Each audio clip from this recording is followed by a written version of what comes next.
Assalamualaikum warahmatullahi wabarakatuh. Perkenalkan, nama saya Safinatul Nurlita dari Prodi S1 Keperawatan dengan NIM 220103119. Sebelum saya memaparkan tugas yang telah diberikan, saya ingin memohon maaf karena kemarin tidak mengikuti kegiatan makrab acara tersebut dikarenakan ada halangan. Langsung saja untuk mempersingkat waktu, masuk ke materi. Yang pertama, materinya membuat resume materi-materi. Yang pertama, kepemimpinan manajemen organisasi atau KMO. Menurut saya, organisasi itu sendiri merupakan kelompok yang memiliki tujuan yang sama. Kepemimpinan manajemen organisasi atau KMO sangat erat hubungannya dengan organisasi atau komunitas sehingga ketika pembahasan tersebut tidak dapat terpisahkan. Organisasi atau kelompok membutuhkan seseorang pemimpin untuk membawa organisasi menuju cita-citanya, dan seorang pemimpin organisasi harus mempunyai manajemen serta gaya kepemimpinan yang baik agar organisasi dapat berjalan dengan baik. Selanjutnya, untuk materi yang kedua, manajemen konflik. Menurut saya, manajemen konflik merupakan langkah yang dapat digunakan individu atau kelompok untuk menghadapi pertentangan atau perselisihan yang terjadi di dalam kehidupan.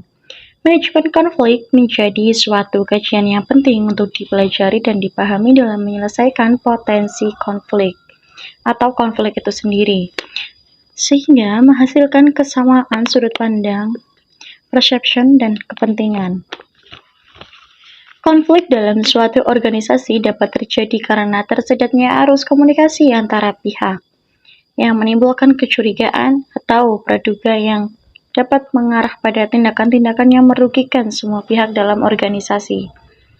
Tahapan dalam manajemen konflik: yang pertama, pencegahan konflik, penyelesaian konflik, pengelolaan konflik.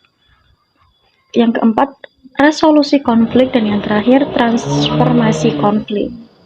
Strategi dalam penyelesaian konflik sebagai berikut: ada penghindaran, selanjutnya ada akomodasi, lalu ada kompetisi, kompromi, dan kolaborasi atau integritas.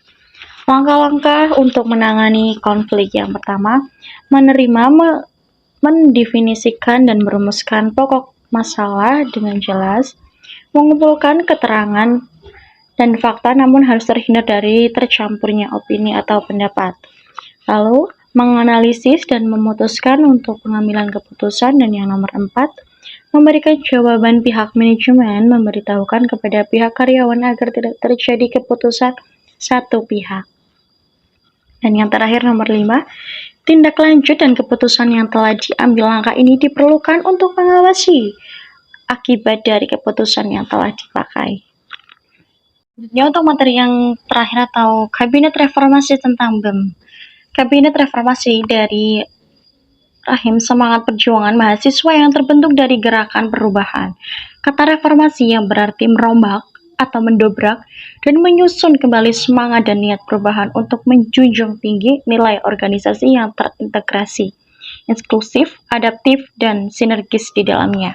Berikut jabatan yang ada di Badan Eksekutif Mahasiswa. Menurut pengetahuan saya sendiri, ada Presiden Mahasiswa, Wakil Presiden Mahasiswa, Sekretaris Bendahara Departemen SDM dan Departemen Komunikasi dan Informasi, Departemen Dalam Negeri, Departemen Luar Negeri, dan Departemen Sosial. Sekian presentasi yang dapat saya sampaikan, kurang lebihnya mohon maaf. Semoga untuk acara-acara berikutnya saya bisa mengikuti. Terima kasih. Assalamualaikum warahmatullahi wabarakatuh.